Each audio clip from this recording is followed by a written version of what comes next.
히브리서. 옛날에는 하나님께서 예언자를 통해 우리 조상들에게 여러 가지 방법으로 수없이 말씀하셨습니다.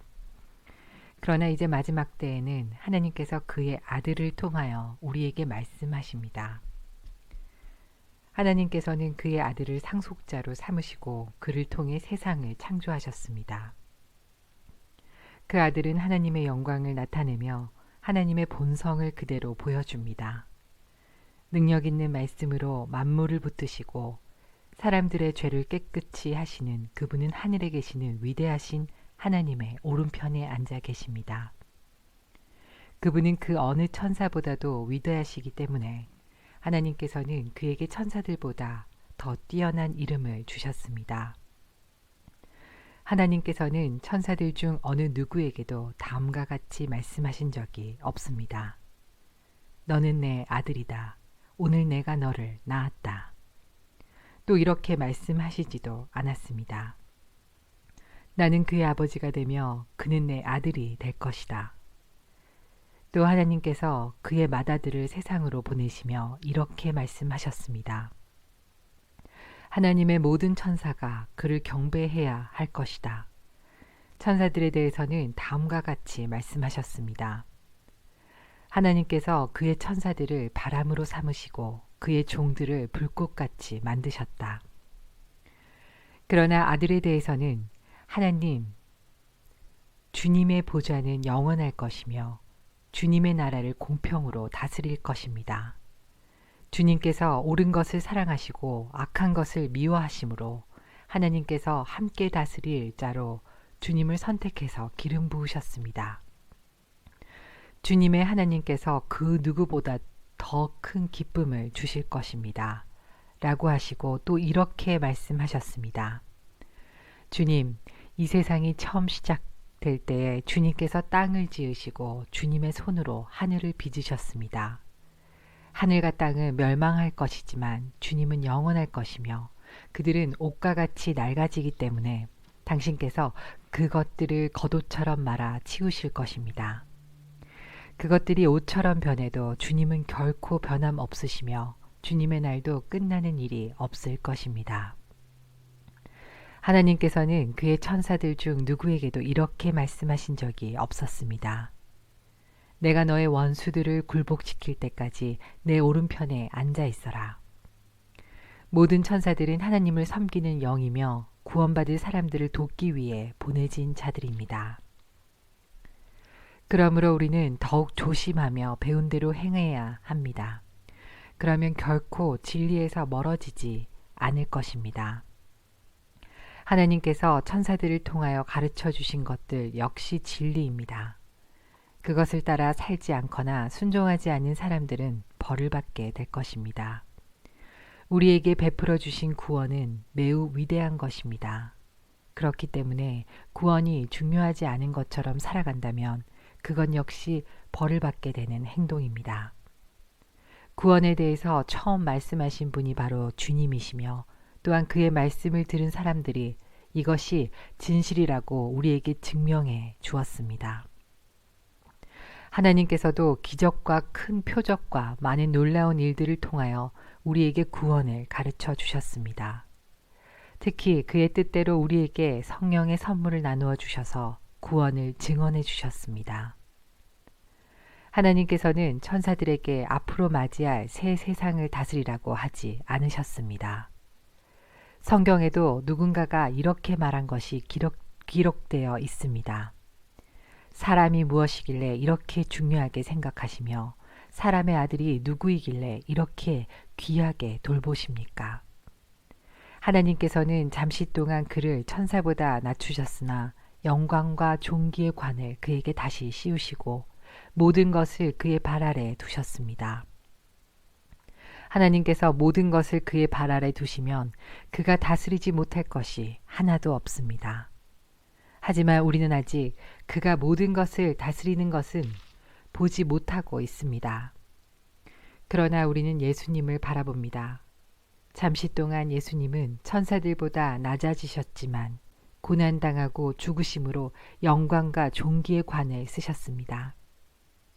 예수님은 하나님의 은혜로 모든 사람을 대신하여 죽으신 것입니다. 하나님은 모든 것을 창조한 분이시며 그분의 영광을 위해 모든 것을 돌보십니다. 하나님께서는 많은 믿음의 자녀들이 그분의 영광을 함께 누리게 되길 바라셨습니다. 그래서 사람들을 구원하시기 위해 고난을 통해서 예수님을 완전한 구원자가 되게 하신 것입니다. 사람들을 거룩하게 하신 예수님과 거룩하게 된 사람들은 모두 한 가족입니다. 그렇기 때문에 그분은 그들을 한 형제라고 부르는 것을 부끄러워하지 않으셨습니다. 예수님께서 말씀하셨습니다. 내가 내 형제들에게 주님의 이름을 알리고 주님을 경배하러 모인 군중들 앞에서 주님을 찬양하겠습니다. 또 말씀하셨습니다. 내가 하나님을 신뢰합니다. 그리고 다시 말씀하셨습니다. 내가 여기 있습니다. 그리고 나와 함께 있는 사람들은 하나님께서 나에게 주신 자녀들입니다. 이 자녀들은 모두 살과 피를 가진 사람이기 때문에 예수님도 그들과 같은 모습으로 사람들이 겪는 것과 똑같은 것을 겪으셨습니다. 예수님께서는 죽음의 권세를 가진 마귀를 멸망시키기 위하여 죽으셨고 또한 죽음에 대한 두려움에 사로잡혀 사는 사람들을 자유롭게 하기 위해 사람과 같은 모습으로 죽으셨습니다. 예수님이 돕고자 했던 자들은 분명히 천사들이 아니라 아브라함의 후손인 사람들입니다. 그러므로 예수님께서는 모든 면에서 사람과 똑같이 되셨습니다. 예수님께서는 하나님을 섬기는 자비롭고 신실한 대제사장이 되셔서 그들의 죄가 용서받을 수 있게 해주셨습니다. 주님은 시험받는 자들도 도와주실 수 있습니다. 왜냐하면 예수님께서 직접 고난당하고 시험을 받으셨기 때문입니다.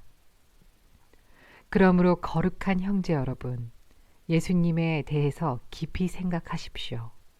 여러분은 모두 하나님께서 부르신 사람들입니다. 하나님께서 우리에게 보내신 예수님은 우리 믿음의 사도이며 대제사장이 되십니다. 하나님의 집에서 모세가 그분이 바라시는 대로 충성을 다했던 것처럼 예수님도 하나님께 충성하였습니다.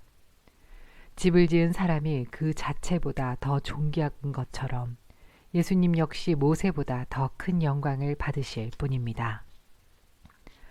어느 집이든 그 집의 주인이 있듯이 모든 것의 주인은 하나님이십니다. 모세는 하나님의 집에서 종으로 충성하였습니다.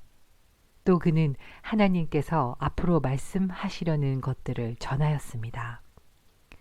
그러나 그리스도는 하나님의 집을 맡은 아들로서 충성하였습니다. 우리가 만일 믿음 위에 굳게 서서 큰 소망을 가진 것을 자랑스럽게 생각한다면 우리는 하나님의 가족입니다. 그러므로 성령님도 이렇게 말씀하셨습니다. 오늘 그가 하시는 말씀에 귀를 기울여라. 이전에 광야에서 하나님을 시험하던 것처럼 고집을 부리지 마라. 너희 조상들은 광야에서 40년 동안 내가 한 일을 보았다. 그러나 그들은 나를 떠보고 나의 인내를 시험하였다. 내가 분노하여 그들에게 그들이 내게 충성하지도 않고 나의 길도 이해하지 못하는구나 라고 말했으며 내가 노하여 맹세하기를 그들은 안식처가 될 약속의 땅에 결코 들어오지 못할 것이다 라고 하였다. 그러므로 형제 여러분, 그 어느 누구라도 악한 생각을 품거나 믿음을 소홀히 하지 마십시오. 그런 마음은 살아계신 하나님을 따르는데 방해가 될 뿐입니다. 오히려 오늘이라고 부르는 이 시간에 서로를 더욱더 격려하십시오. 죄와 속임수로 마음이 완고해지는 사람이 없도록 서로 돕기 바랍니다. 우리가 처음에 가졌던 굳은 믿음을 끝까지 지키면 그리스도 안에서 모든 것을 함께 누리게 될 것입니다. 이것이 바로 성경에서 말하고 있는 것입니다. 오늘 그가 하시는 말씀에 귀를 기울여라. 이전에 광야에서 하나님을 시험하던 것처럼 고집을 부리지 마라. 하나님의 음성을 듣고도 따르지 않았던 사람이 누구였습니까? 모세를 따라 이집트에서 나온 사람들이 아니었습니까? 또 하나님께서 40년 동안 누구에게 분노하셨습니까? 죄를 짓고 광야에서 죽어간 자들이 아닙니까?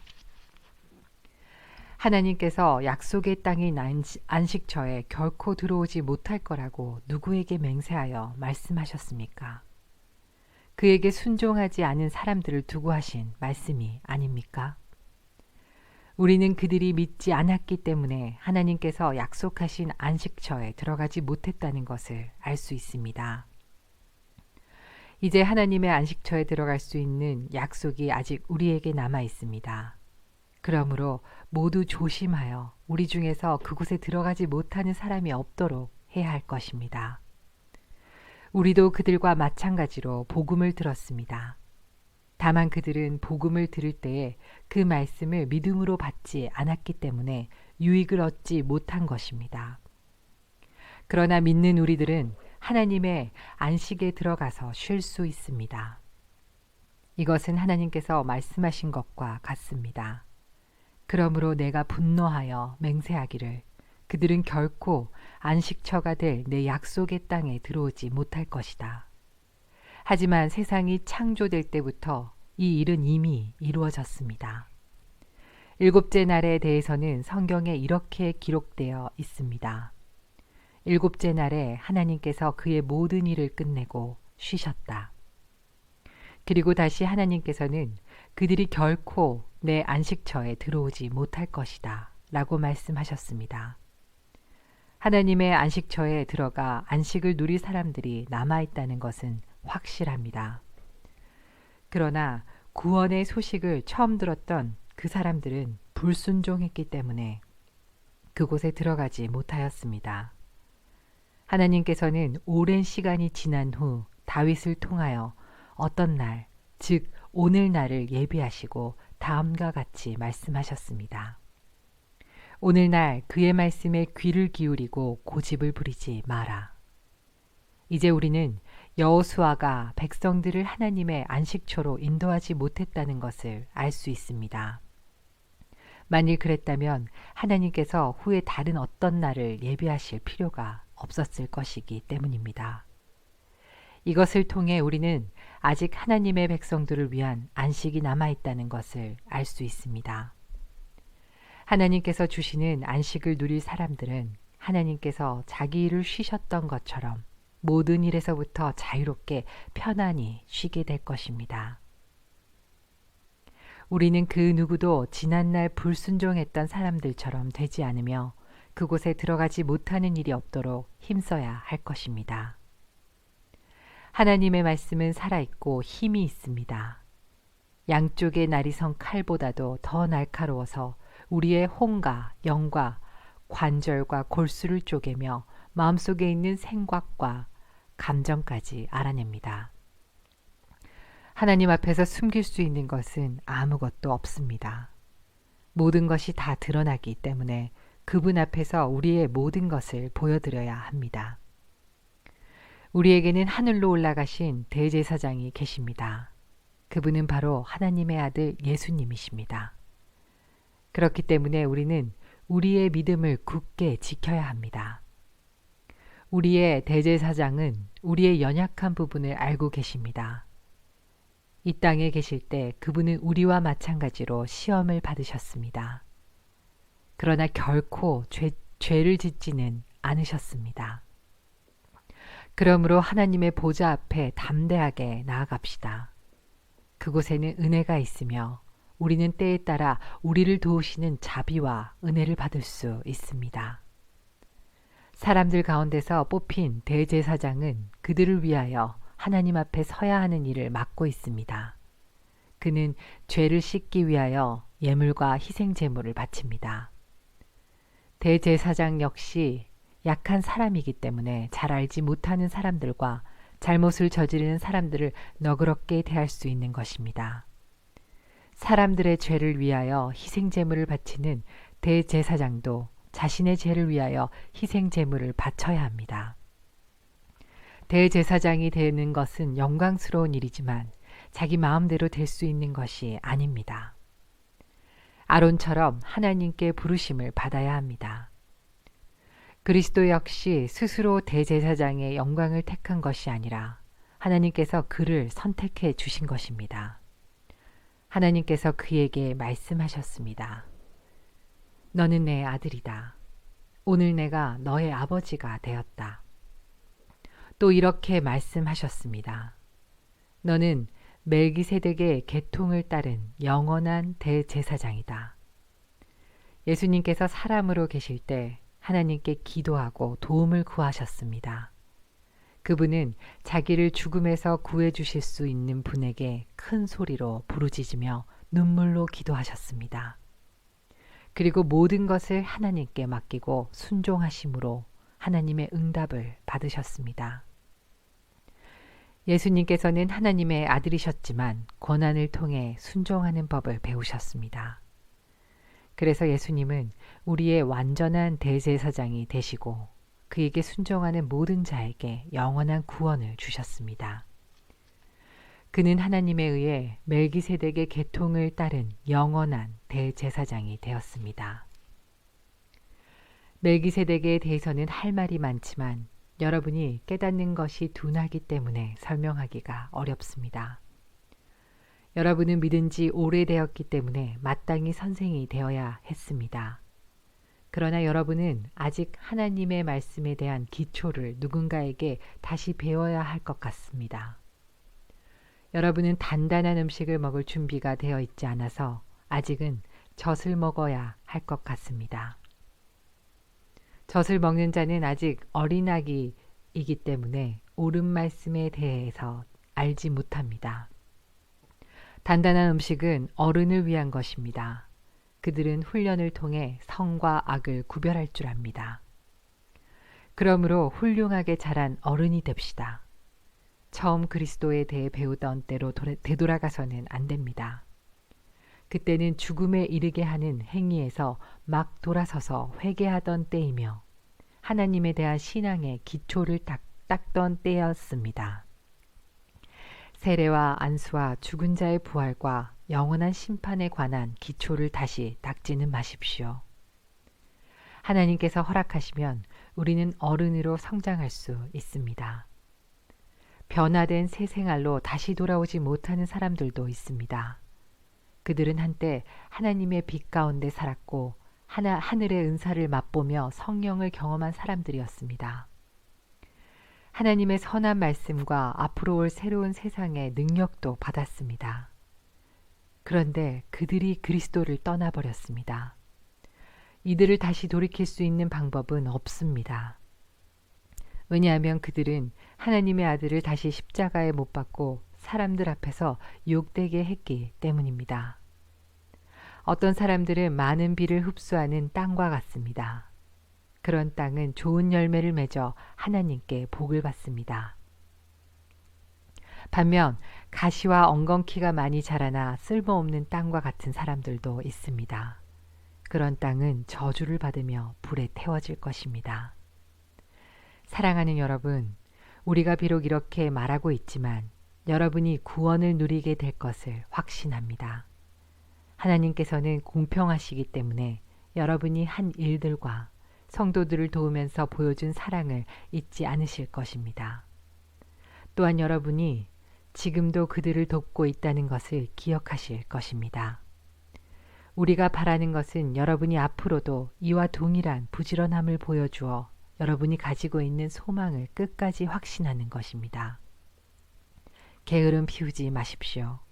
믿음과 인내를 가지고 나아가면 하나님께서 약속하신 것을 받게 될 것입니다. 하나님께서는 아브라함에게 약속하셨습니다. 하나님보다 더 위대한 분은 없으므로 하나님께서는 자기 이름으로 그에게 맹세하시며 말씀하셨습니다. 내가 반드시 너에게 복을 주고 내 자손을 번성케 하겠다. 아브라함은 인내를 가지고 이 약속을 기다렸고 마침내 그 약속을 받았습니다. 사람들은 보통 자기보다 위대한 사람의 이름을 대며 맹세합니다. 그래서 자기가 말한 것이 사실임을 확증하고 더 이상 논쟁이 계속되지 않도록 합니다.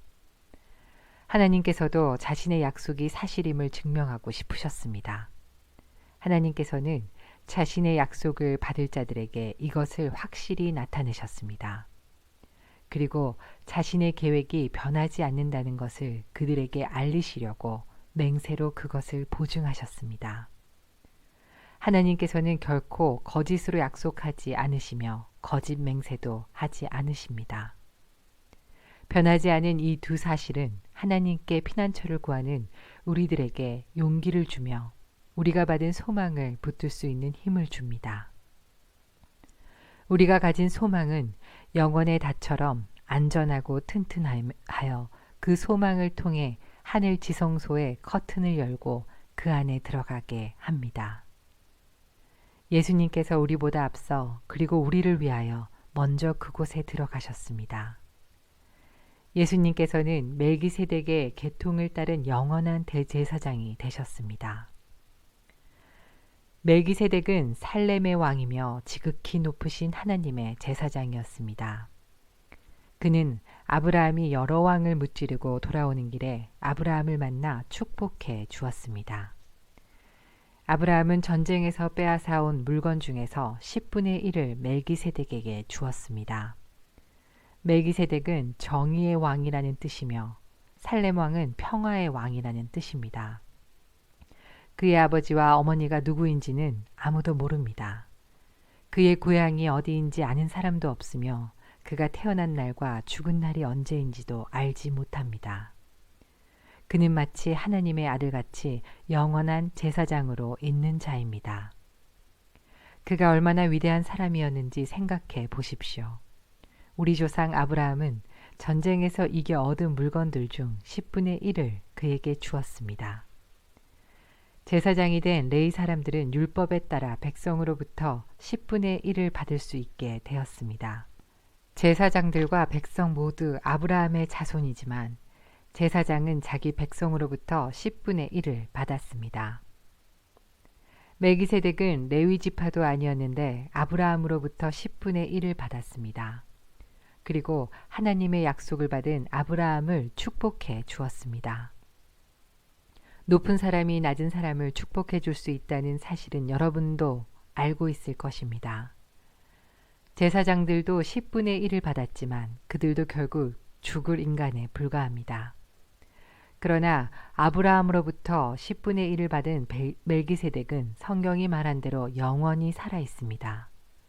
또한 백성들로부터 10분의 1을 받았던 레위 지파도 아브라함을 통해 멜기세덱에게 10분의 1을 바쳤다고 말할 수 있습니다.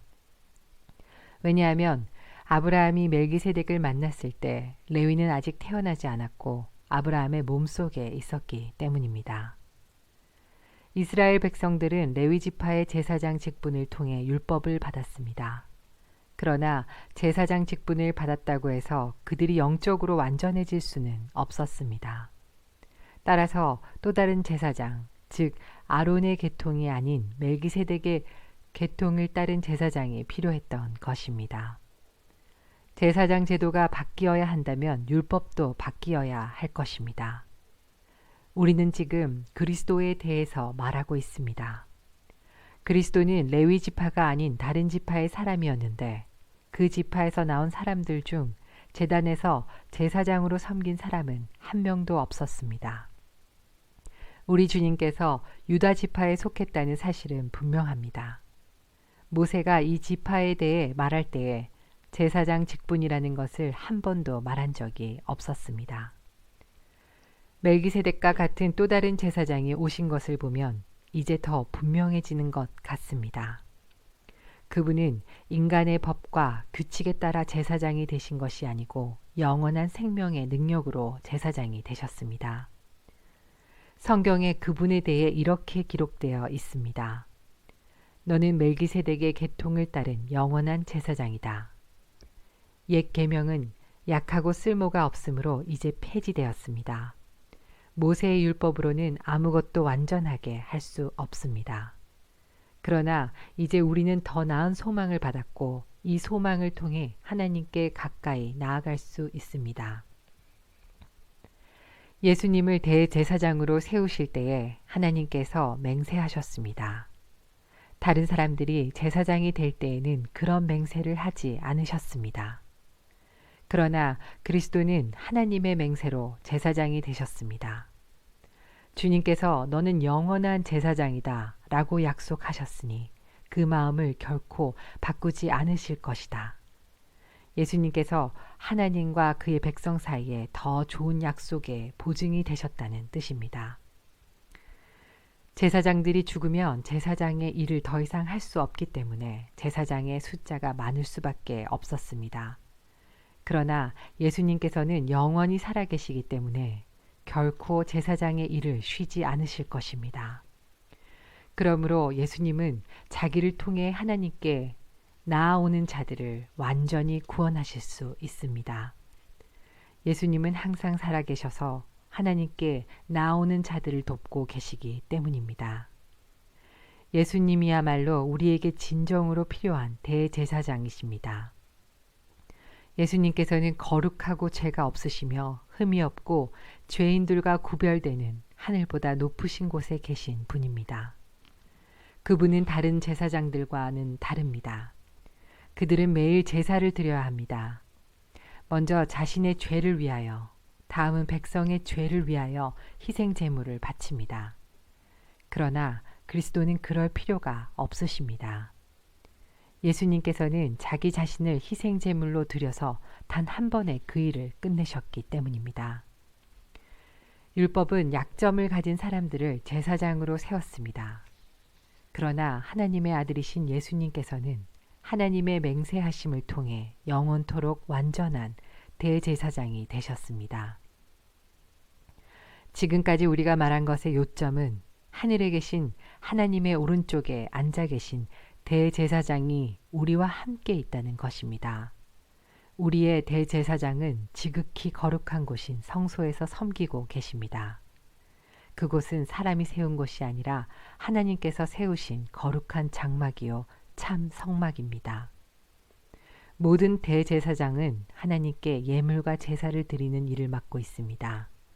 따라서 우리의 대제사장도 하나님께 무언가를 드려야 했습니다. 예수님께서 이 세상에 계셨다면 제사장이 되시지 못했을 것입니다. 그것은 이미 세상에는 율법을 따라 하나님께 예물을 드릴 제사장들이 있기 때문입니다. 그들이 섬기는 성소는 하늘에 있는 성소의 모형과 그림자에 불과합니다. 모세가 성막을 지을 때 하나님께서는 너는 모든 것을 내가 산에서 내게 보여준 대로 주의해서 짓도록 하여라 하고 지시하셨습니다. 그러나 예수님께서 맡으신 제사장의 직분은 다른 제사장들의 일들보다 훨씬 더 큽니다. 마찬가지로 하나님께서 예수님을 통해 그의 백성에게 주신 언약도 옛 언약보다 훨씬 좋은 것입니다. 이 새 언약은 더 좋은 약속에 근거하고 있습니다. 만일 첫 번째 언약에 아무 문제가 없다면 두 번째 언약이 필요 없을 것입니다. 그러나 하나님께서는 백성들의 잘못을 아시고 다음과 같이 말씀하셨습니다. 내가 이스라엘과 유다 백성으로 더불어 새 언약을 맺을 때가 되었다. 이것은 그들의 조상과 맺었던 언약과는 다른 것이다. 그때는 내가 그들을 내 손으로 붙들고 이집트에서 인도해낼 때였다. 그러나 그들은 나와 맺은 언약을 깨뜨렸고 나도 그들을 저버렸다. 나중에 내가 다시 이스라엘 백성과 함께 새 언약을 맺을 것이다. 내가 나의 가르침을 그들의 마음속에 새기고 그들의 가슴에 기록할 것이다. 나는 그들의 하나님이 되고 그들은 내 백성이 될 것이다. 그때는 사람들이 그들의 이웃과 친척들에게 주님을 알도록 가르칠 필요가 더 이상 없을 것이다. 그것은 가장 작은 자부터 가장 큰 자에 이르기까지 나를 모르는 사람이 한 사람도 없을 것이기 때문이다. 나는 그들이 저지른 악한 일을 다 용서하고 그들의 죄를 더 이상 기억하지 않을 것이다. 하나님께서는 이것을 새 언약이라고 부르시고 첫 번째 언약은 옛 언약으로 돌리셨습니다. 낡고 오래된 것은 사라지게 마련입니다. 첫 번째 언약에도 예배 규칙이 있었으며 또한 예배를 위해 사람이 만든 장소도 있었습니다. 먼저 성막이 세워졌습니다. 성막의 앞부분은 성소라 불렀습니다. 그곳에는 촛대와 빵이 놓여진 상이었는데 하나님을 위해 거룩하게 예비된 것이었습니다. 휘장으로 가려진 성소 안쪽에는 지성소라고 하는 작은 방이 있었습니다. 그곳에는 향을 피우는 금제단과 금으로 입혀진 법궤가 놓여 있었습니다. 법궤 안에는 만나를 담은 금 항아리와 아론의 쌍난 지팡이 그리고 옛 언약이 새겨진 돌판이 들어 있었습니다. 법궤 위에는 하나님의 영광을 나타내는 날개 달린 생물인 그룹들이 날개로 뚜껑을 덮고 있었습니다. 그러나 지금 이런 것들에 대해서 일일이 다 말할 수는 없습니다. 이 모든 것이 성막 안에 준비되어 있어서 제사장들은 언제나 첫 번째 방에 들어가 예배를 드렸습니다. 그러나 두 번째 방에는 오직 대제사장만이 1년에 한 번 들어갈 수 있었습니다. 또 대제사장도 피 없이는 결코 그곳에 들어갈 수 없었습니다. 그는 그 피를 자기 자신과 백성의 죄를 위해 하나님께 드렸습니다. 이것은 그들이 모르고 지은 죄를 위해 드리는 것입니다. 성령은 이것을 통해 옛 성막 제도가 그대로 남아 있을 때는 지성소로 들어가는 길이 아직 열려 있지 않다는 것을 보여주셨습니다. 이것은 현재를 위한 비유입니다. 예물과 제사로는 예배드리는 자의 마음속까지 깨끗하게 할 수 없습니다. 이것은 단지 먹고 마시고 여러 가지 몸을 씻는 등의 예식으로서 하나님의 새 법이 올 때까지만 적용되는 것입니다. 그러나 그리스도께서는 지금 우리가 가지고 있는 좋은 것들의 대제사장으로 오셨습니다. 그는 더 크고 완전한 성막에 들어가셨습니다. 그것은 사람의 손으로 지은 것도 아니며 이 세상에 속한 것도 아닙니다. 그리스도는 단 한 번 지성소로 들어가셨습니다. 그분은 염소나 송아지의 피가 아닌 자신의 피를 가지고 지성소로 들어가셔서 우리를 죄에서 완전히 자유롭게 해주셨습니다.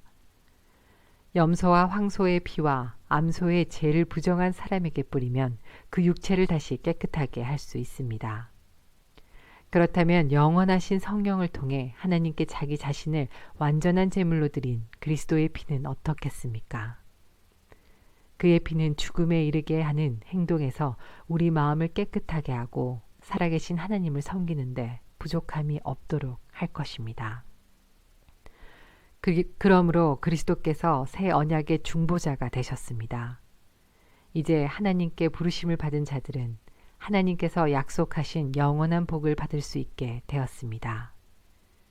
옛 언약 아래에서 살던 사람들을 죄로부터 자유롭게 하기 위하여 그리스도께서 죽으셨기 때문에 사람들이 그 축복을 누릴 수 있게 된 것입니다. 유언이 효력을 나타내려면 그 유언을 쓴 사람이 죽었다는 사실이 증명되어야 합니다.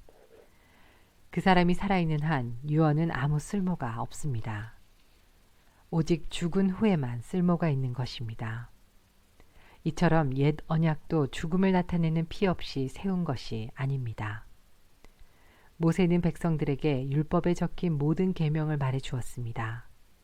그리고 송아지의 피를 물과 함께 섞은 다음 붉은 양털과 우슬초에 적셔서 율법책과 백성들에게 뿌렸습니다. 그리고 이것은 하나님께서 여러분에게 순종하라고 명령하신 언약의 피입니다. 라고 말했습니다. 모세는 성막과 예배에 쓰이는 모든 물건에도 그런 방법으로 피를 뿌렸습니다. 율법은 거의 모든 것이 피로써 깨끗해지며 피 흘림이 없으면 죄의 용서도 없다고 말합니다. 하늘에 있는 참된 것들을 모방한 이 땅의 모형은 동물의 피로 깨끗해져야 합니다. 그러나 하늘에 있는 것들은 더 좋은 제물이 필요합니다. 그리스도께서는 사람이 지은 지성소에 들어가지 않으셨습니다. 그것은 참된 것의 모형일 뿐입니다. 그리스도께서는 하늘에 올라가시고 그곳에서 우리를 도우시려고 하나님 앞에 서신 것입니다. 대제사장은 1년에 한 번 자신의 피가 아닌 동물의 피를 가지고 지성소로 들어갑니다. 그렇다고 그리스도께서 자신을 제물로 드리기 위해 매번 하늘로 올라가신 것은 아닙니다. 만일 그래야 한다면 그리스도께서 세상이 창조되었을 때부터 고난을 자주 받으셔야 했을 것입니다. 그러나 그리스도께서는 단 한 번 오셔서 자신을 제물로 드림으로 모든 죄를 깨끗하게 하셨습니다. 사람들은 모두 한 번은 죽습니다. 죽은 후에는 심판이 우리를 기다립니다. 그렇기 때문에 그리스도께서는 자신의 몸을 한 번에 들여 많은 사람의 죄를 없애주신 것입니다. 그리스도께서는 다시 오실 것입니다. 그때는 죄를 없애기 위해서가 아니라 그리스도를 기다리는 자들에게 구원을 주기 위해 오시는 것입니다. 율법은 앞으로 오게 될 좋은 것들의 그림자에 불과하며 참된 것의 완전한 모양이 아닙니다. 율법 아래에 있는 사람들은 해마다 똑같은 제사를 드립니다. 그러나 이 제사를 가지고 예배 드리러 나오는 사람들이 완전해질 수는 없습니다. 만일 율법이 그들을 완전하게 할 수 있다면 예배 드리는 사람들이 깨끗하여져서 더 이상 죄의식도 느끼지 않았을 것이며 제물을 드리는 일도 그쳤을 것입니다. 그러나 제사는 해마다 자기의 죄를 생각나게 합니다. 그것은 황소나 염소의 피로는 죄를 깨끗하게 할 수 없기 때문입니다. 그래서 그리스도께서 세상에 오셨을 때 이렇게 말씀하셨습니다.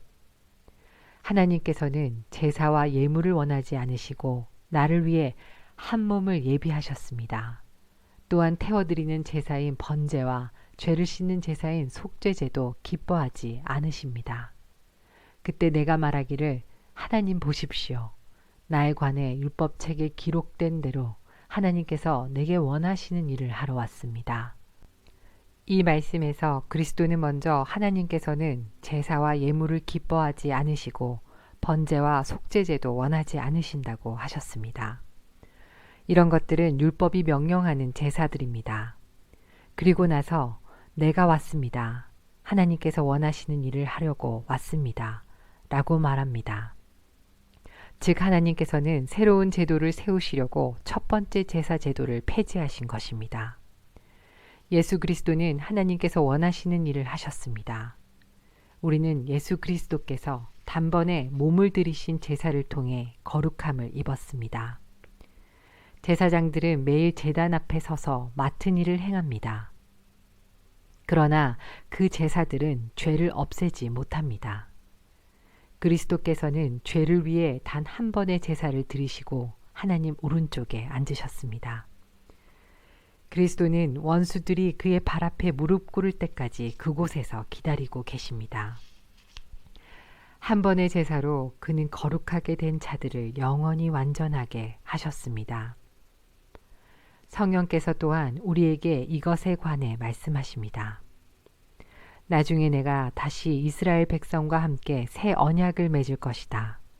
내가 나의 가르침을 그들의 마음속에 새기고 그들의 가슴에 기록할 것이다.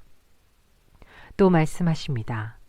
그들의 죄와 악한 행동을 내가 다시는 기억하지 않을 것이다.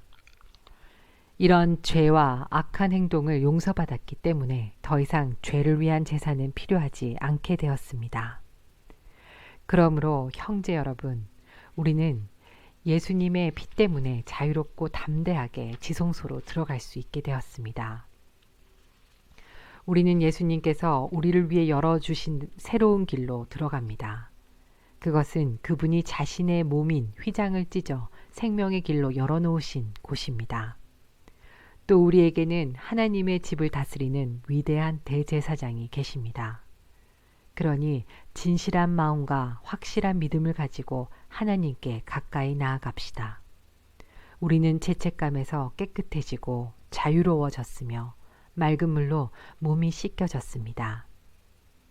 하나님께서는 약속하신 것을 지키시는 신실하신 분이니 우리가 고백한 소망을 굳게 붙듭시다. 서로 돌아보고 사랑을 베풀며 선한 행동을 하도록 격려합시다. 어떤 사람들이 하는 것처럼 교회의 모임에 빠져서는 안 됩니다. 그날이 가까이 다가오는 것을 볼수록 함께 만나며 서로를 격려해야 할 것입니다. 만일 우리가 진리를 알게 된 후에도 일부러 계속 죄를 짓는다면 그 죄를 씻을 제사는 없습니다. 거기에는 오직 심판을 기다리는 두려움과 하나님을 거역하며 사는 자들을 태워 없앨 크고 무서운 불만 있을 뿐입니다. 모세의 율법에 순종하지 않고 그것을 어긴 사람들도 두세 명의 증인이 있으면 사형을 받았습니다. 그렇다면 하나님의 아들을 공경하지 않는 사람들은 어떻겠습니까?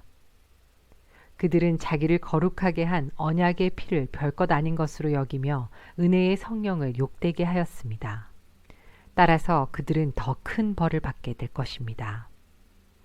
우리는 하나님께서 잘못을 행하는 자들을 벌하고 그 죄대로 갚아주겠다고 말씀하신 것을 알고 있습니다. 또한 주님께서 그의 백성을 심판할 것이다 라는 말씀도 하셨습니다.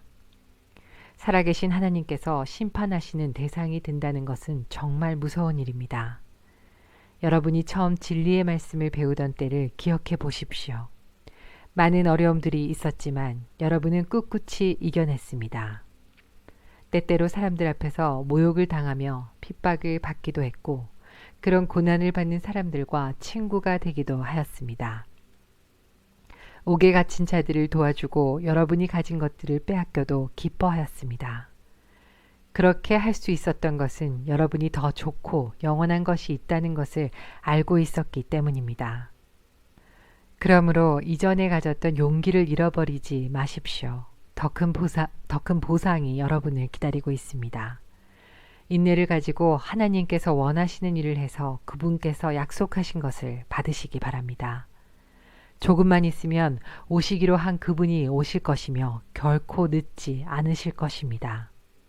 나와 함께 의롭게 산 사람들은 믿음 때문에 생명을 누릴 것이다. 그러나 믿음에서 뒤로 물러난 사람들을 내가 기뻐하지 않겠다. 우리는 뒤로 물러나 하나님께 버림을 받을 사람들이 아닙니다. 우리는 믿음으로 구원함을 받을 사람들입니다. 믿음은 우리가 바라는 것들에 대해서 확신하는 것입니다. 또한 보이지는 않지만 그것이 사실임을 아는 것입니다. 옛날 사람들도 믿음으로 인정받았습니다. 믿음을 통해 우리는 이 세상 모든 것이 하나님의 말씀으로 창조되었다는 것을 이해합니다. 이것은 우리가 보고 있는 것들이 보이지 않는 어떤 것으로 만들어졌다는 것을 말합니다. 아벨은 믿음으로 가인보다 하나님께 더 나은 제사를 드렸습니다. 하나님께서는 아벨이 드린 제사를 기뻐 받으시고 그를 의인이라 부르셨습니다. 아벨은 죽었지만 여전히 그의 믿음을 통해 우리에게 말하고 있습니다. 믿음으로 에녹은 죽지 않고 하늘로 옮겨져서 아무도 그를 볼 수 없게 되었습니다. 하나님께서 그를 하늘로 데리고 올라가신 것입니다. 성경은 그가 이 땅에 사는 동안 진실로 하나님을 기쁘시게 하는 자였다고 증언합니다. 믿음이 없이는 어느 누구도 하나님을 기쁘시게 할 수 없습니다. 하나님께 나아오는 자는 그가 계시다는 것과 그를 찾는 자들에게 상 주시는 분이라는 것을 진정으로 믿어야 합니다. 믿음으로 노아는 아직 보지 못하는 일에 대한 하나님의 경고를 들었습니다. 그는 하나님께 순종해서 그의 가족을 구원할 방주를 지었습니다. 그는 믿음으로 세상이 잘못되어 가고 있음을 사람들에게 알리고 하나님과 의의 관계를 맺은 사람이 되었습니다. 믿음으로 아브라함은 하나님께서 그에게 약속하신 땅으로 가라는 하나님의 부르심에 순종하였습니다. 그는 가야 할 곳도 모른 채 자기 고향을 떠났습니다. 그는 믿음 때문에 하나님께서 자기에게 약속하신 땅에 가서 살 수 있었습니다. 그는 그곳에서 갈 곳 없는 나그네처럼 살았고 같은 약속을 받은 이삭과 야곱과 함께 장막에서 거하였습니다.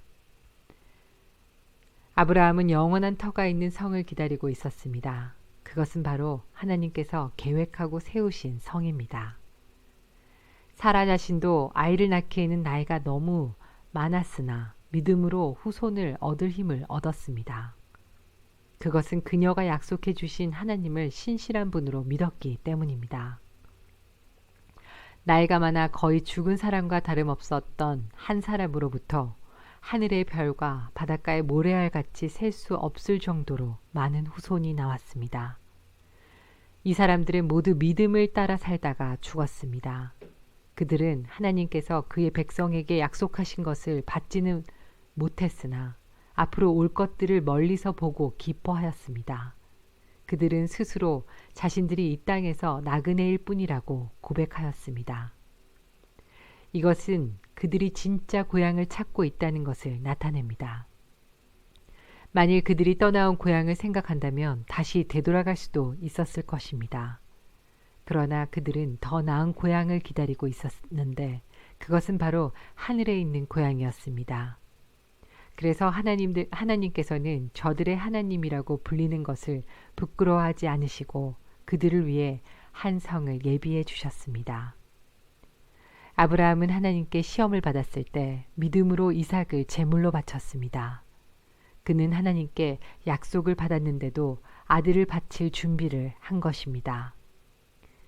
하나님께서는 그에게 내가 너에게 약속한 후손은 이삭을 통해 나올 것이다 라고 말씀하셨습니다. 아브라함은 하나님께서 죽은 사람도 살려주신다는 것을 믿었습니다. 아브라함은 이삭을 죽은 사람들 가운데서 다시 받은 것입니다. 믿음으로 이삭은 야곱과 에서의 앞날을 축복하였습니다. 또 믿음으로 야곱은 죽을 때 요셉의 아들들을 축복하고 그의 지팡이를 짚고서 하나님께 경배드렸습니다. 믿음으로 요셉은 죽을 때 이스라엘 백성이 이집트에서 떠날 것을 말하였고 자기의 시신을 어떻게 할 것인지도 얘기하였습니다. 믿음으로 모세는 그가 태어났을 때 평범한 아이가 아니라는 것을 알고 석 달 동안 그를 숨기며 키웠습니다. 그들의 왕의 명령을 거역하는 것도 두려워하지 않았습니다. 믿음으로 모세는 성장한 뒤 파라오의 딸의 아들이라 불리는 것을 거절하였습니다. 그는 잠시 동안 죄의 즐거움을 누리기보다는 하나님의 백성들과 함께 고난받는 것을 택하였습니다. 그는 이집트의 온갖 보물을 가지는 것보다 그리스도를 위해 고난받는 것이 더 낫다고 생각한 것입니다. 그는 오직 하나님이 주실 상만을 바라보았습니다. 믿음으로 모세는 이집트를 떠났으며 왕의 분노를 두려워하지 않았습니다. 모세는 보이지 않는 하나님을 마치 보이는 듯이 바라보며 꿋꿋이 참았습니다. 믿음으로 모세는 유월절을 준비하고 문마다 피를 발랐습니다. 이 피는 죽음의 천사가 이스라엘 백성의 맏아들을 죽이지 않도록 하기 위해 바른 것입니다.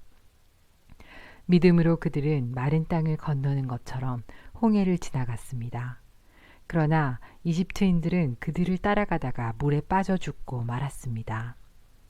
믿음으로 이스라엘 백성들이 여리고 성 주위를 7일 동안 돌자 성은 무너졌습니다.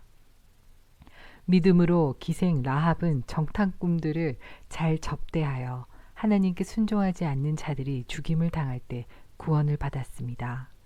더 많은 이야기가 필요합니까? 기드온, 바락, 삼손, 입다, 다윗, 사무엘 그리고 다른 예언자들을 다 말하려면 시간이 모자랄 것입니다. 그들은 믿음으로 나라들을 정복하고 옳은 일을 하였으며 하나님께서 약속하신 것들을 받았고 사자의 입을 막았습니다. 또 큰 불을 막아내며 칼날을 피하였습니다. 그들은 약한 데서 강해졌으며 전쟁터에서는 용감해져서 적들을 무찔렀습니다. 여자들은 죽은 가족이 다시 살아나는 것을 보았습니다. 또 어떤 이들은 죽은 후에 더 나은 삶으로 부활할 것을 생각하면서 고문을 당하고 풀려나는 것을 거절하기도 하였습니다. 어떤 이들은 조롱을 받으며 매를 맞았습니다. 어떤 이들은 묶인 채로 감옥에 끌려갔습니다. 그들은 돌에 맞아 죽었고 몸이 반으로 잘리기도 하였으며 칼에 찔려 죽기도 하였습니다. 양과 염소 가족을 두르고 가난과 고난과 학대를 견뎌야 했습니다. 그들에게 세상은 아무런 가치가 없었습니다. 그들은 광야와 산과 동굴과 땅굴에서 살았습니다. 이 사람들은 모두 믿음으로 이름이 알려진 자들입니다. 그러나 그들 중 어느 누구도 하나님께서 약속하신 것을 받지는 못하였습니다. 그것은 하나님께서 우리에게 더 좋은 것을 예비하시고 그들이 우리와 함께 완전해지도록 하셨기 때문입니다. 우리에게는 이렇게 많은 믿음의 증인들이 있습니다. 그들의 삶은 우리에게 믿음이 무엇인지 말해주고 있습니다. 그러므로 포기하지 말고 우리 앞에 있는 경주를 열심히 합시다. 우리의 삶 속에서 방해가 되는 것들은 다 없애버리고 우리를 쉽게 올가매는 죄를 벗어버립시다. 우리 믿음의 시작이며 또 믿음을 완전하게 하시는 주님만을 바라봅시다. 예수님께서는 십자가에서 돌아가실 때 아무것도 아닌 것처럼 모든 부끄러움을 참아내셨습니다. 예수님께서는 하나님께서 예비해 두신 기쁨을 기대하셨기 때문에 그렇게 하실 수 있었던 것입니다. 이제 그분은 하나님 보좌의 오른편에 앉아 계십니다. 예수님을 생각하십시오. 예수님께서는 죄인들이 그를 미워해서 악한 일을 할 때에도 묵묵히 참으셨습니다. 지칠 때라도 낙심하지 말고 예수님의 본을 따르기 바랍니다. 여러분은 죄에 맞서 싸우고 있지만 아직 죽을 정도까지 싸워보지는 않았습니다. 여러분은 하나님께서 그의 아들을 격려하듯이 말씀해 주신 것을 잊었습니까? 내 아들아, 주의 훈계를 가볍게 여기지 말고 주님께서 너를 꾸짖으실 때 낙심하지 마라. 주님께서는 사랑하는 자에게 벌을 주시고 그의 아들로 받아들인 자들을 채찍질하신다. 따라서 여러분이 받는 고난을 아버지의 훈계로 알고 견디십시오. 하나님께서는 아버지가 자기 아들에게 벌 주듯이 여러분을 대하시는 것입니다. 아들을 훈계하지 않은 아버지는 어디에도 없습니다. 아들이면 훈계를 받게 마련입니다. 만일 여러분에게 아무 훈계가 없다면 여러분은 사생아이며 참아들이 아닙니다. 우리는 이 땅에서 모두 육체의 아버지가 있습니다. 그 아버지가 우리를 훈계한다 해도 공경하는데 하물며 영의 아버지의 훈계를 받아들여야 하는 것은 말할 필요도 없지 않습니까? 그렇게 할 때 우리는 생명을 받게 되는 것입니다. 이 땅에서의 아버지는 그들이 가장 좋다고 생각하는 대로 우리를 벌합니다. 그러나 하나님께서는 우리가 그분의 거룩하심을 닮게 하기 위해 벌하십니다. 훈계를 받는 바로 그때에는 즐거움이 없고 고통스럽습니다. 그러나 후에 그 훈계 때문에 더 나은 사람이 된다면 우리에게 평안이 있을 것입니다. 왜냐하면 우리가 올바른 길 안에서 살아가게 되었기 때문입니다. 여러분은 피곤한 손과 연약한 무릎을 강하게 하여 일어나십시오. 올바른 길을 가십시오. 그러면 다리 저는 사람이 절뚝거리지 않고 고침을 받게 될 것입니다. 모든 사람과 사이좋게 지내며 거룩하게 사십시오. 만일 삶이 거룩하지 못하다면 결코 주님을 만나지 못할 것입니다. 아무도 하나님의 은혜를 놓치지 않도록 주의하시기 바랍니다. 여러분 가운데 쓴뿌리와 같은 사람들이 생겨나지 못하게 하십시오. 그런 사람은 많은 사람을 괴롭히거나 더럽힙니다. 성적인 죄를 범하지 말며 에서처럼 하나님을 생각하지 않는 사람이 없도록 하십시오. 에서는 맏아들로서 아버지의 모든 것을 다 받을 수 있었지만 한 그릇에 먹을 것을 위하여 맏아들의 특권을 팔고 말았습니다. 여러분도 알다시피 에서는 그 후에 아버지의 축복을 받기 위해 울면서 부탁했지만 거절당했으며 회개할 기회를 얻지 못했습니다. 여러분이 도착할 곳은 손으로 만질 수 있거나 불이 타오르는 산도 아니고 어두움과 슬픔과 폭풍이 일어나는 산도 아닙니다. 또한 나팔 소리와 음성이 들려오는 산도 아닙니다. 이스라엘 백성이 산에서 들려오는 음성을 들었을 때 그들은 더 이상 하나님께서 말씀하시지 않도록 부탁했습니다. 그들은 누구든지 심지어 짐승이라도 이 산에 닿으면 돌로 쳐서 죽임을 당할 것이다 라는 하나님의 명령을 감당할 수 없었습니다. 그 광경이 너무나 무서워 모세조차도 두렵고 떨린다고 말하였습니다. 그러나 여러분은 시온산에 이르렀으며 살아계신 하나님의 성, 하늘의 예루살렘에 이르렀습니다. 이곳은 수많은 천사들이 기뻐하며 함께 모여 있는 곳입니다. 또 하늘의 이름이 기록된 마다들의 모임이 열리는 곳이며 모든 사람의 심판자이신 하나님께서 계신 곳입니다. 그리고 완전하게 된 의인들의 영원히 거하는 곳이기도 합니다.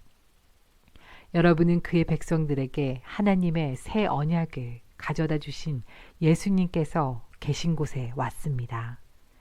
여러분은 아벨의 피보다 더 나은 소식을 전해준 그리스도의 피가 가까이 나온 곳입니다. 여러분은 하나님께서 말씀하실 때 거역하지 마십시오. 옛 선조들은 땅에서 모세를 통해 경고를 받고도 순종하지 않다가 벌을 받았습니다. 이제는 하나님께서 하늘로부터 우리에게 경고하시는데 우리가 그 말씀을 듣지 않는다면 어떻게 되겠습니까? 예전에는 그 소리가 땅을 흔들었지만 이제는 땅뿐만 아니라 하늘까지도 다시 한번 흔들어 놓겠다고 하나님께서 약속하셨습니다. 다시 한번이라는 말은 흔들릴 수 있는 것들은 모조리 없애 버리시겠다는 뜻이기도 합니다. 이것은 흔들리지 않는 것들만은 남기려는 것입니다. 우리가 흔들리지 않은 나라를 가졌으니 감사드립니다. 하나님을 기쁘시게 하며 경건함과 두려움으로 그분께 예배드립시다. 우리 하나님은 모든 것을 태워버리는 불과 같은 분이십니다. 그리스도 안에서 한 형제로 서로서로 사랑하십시오. 나그네를 대접하는 일을 잊지 말기 바랍니다. 어떤 사람들은 나그네를 대접하다가 자기도 모르는 사이에 천사를 대접하였습니다. 옥에 갇힌 자들을 기억하십시오. 마치 여러분이 옥에 갇혀 있는 것처럼 저들을 생각하고 고통당하는 자들을 볼 때는 여러분이 고통받는 것처럼 그들을 생각해 주기 바랍니다. 모두 결혼을 귀하게 여기십시오. 남편과 아내는 그들의 결혼을 깨끗이 유지해야 합니다. 하나님께서는 간음하는 자들을 벌하실 것입니다. 돈이 여러분의 삶을 다스리지 않도록 하십시오. 가진 것에 만족하시기 바랍니다. 하나님께서는 내가 결코 너를 떠나지 않겠다. 내가 결코 너를 잊지 않겠다고 말씀하셨습니다. 그러므로 우리는 자신 있게 말할 수 있습니다. 주님은 나를 돕는 자시니 내가 두려워하지 않을 것입니다. 사람들이 내게 무슨 짓을 할 수 있겠습니까? 여러분에게 하나님의 말씀을 가르쳐 준 지도자들을 기억하십시오. 그들이 어떻게 살고 어떻게 죽었는지를 생각하고 그들의 믿음을 본받으십시오. 예수 그리스도는 어제나 오늘이나 영원히 똑같으십니다. 여러 가지 이상한 가르침에 빠져서 잘못된 길로 들어서지 않도록 주의하십시오. 하나님의 은혜로 마음을 강하게 하십시오. 그러나 음식에 대한 규칙에는 얽매이지 마십시오. 그런 규정은 아무 도움이 되지 않습니다. 우리에게 제단이 있습니다. 그러나 성막에서 섬기는 제사장들이 제사 드린 것을 먹을 수는 없습니다. 대제사장들은 죄를 없애기 위해 지성소 안으로 동물의 피를 가지고 들어가서 그것을 바칩니다. 그러나 그 동물의 시체는 성막 바깥에서 불사릅니다. 이와 같이 예수님도 성문 밖에서 고난을 당하셨습니다. 예수님께서는 자기 피로 그의 백성들을 거룩하게 하려고 죽으셨습니다. 그러므로 우리도 성문 밖에 계신 주님께 나아가서 그분이 당하신 수치를 함께 겪읍시다. 이 땅에는 영원한 성이 없으며 우리는 앞으로 다가올 성을 찾고 있습니다. 그러므로 예수님을 통하여 항상 하나님께 찬양의 제사를 드립시다. 이는 그분의 이름을 증언하는 우리 입술의 열매입니다. 다른 사람들에게 선을 베푸는 일을 잊지 마십시오. 여러분이 가진 것을 서로 나누시기 바랍니다. 이러한 행동은 하나님을 기쁘시게 하는 제사입니다. 여러분을 인도하는 지도자들에게 순종하고 그들의 권위를 존중하십시오. 그들은 여러분의 영혼을 책임진 자들이기에 여러분을 주위에서 살피고 있습니다. 그들이 이 일을 괴로워하지 않고 즐거운 마음으로 할 수 있도록 해주십시오. 그들의 일을 힘들게 하는 것은 여러분에게 아무 도움이 되지 않습니다. 우리를 위해 기도해 주십시오. 우리는 모든 일을 선하게 하려고 하므로 우리가 선한 양심을 갖고 있다는 것을 확신합니다. 하나님께서 빨리 저를 여러분에게 보내주시도록 기도해 주십시오. 평화의 하나님께서 양들의 큰 목자이신 우리 주 예수님을 죽음에서 살리셨습니다. 하나님께서는 예수님의 보혈로 자기 백성과 영원한 언약을 맺으셨습니다. 바로 이 하나님께서 여러분에게 필요한 모든 좋은 것들을 내려주셔서 여러분이 하나님의 일을 잘할 수 있게 되기를 바랍니다. 또 예수 그리스도를 통해 우리 안에서 그의 기뻐하는 뜻이 이루어지기를 기도합니다. 예수 그리스도께 길이길이 영광이 있을 것입니다. 아멘.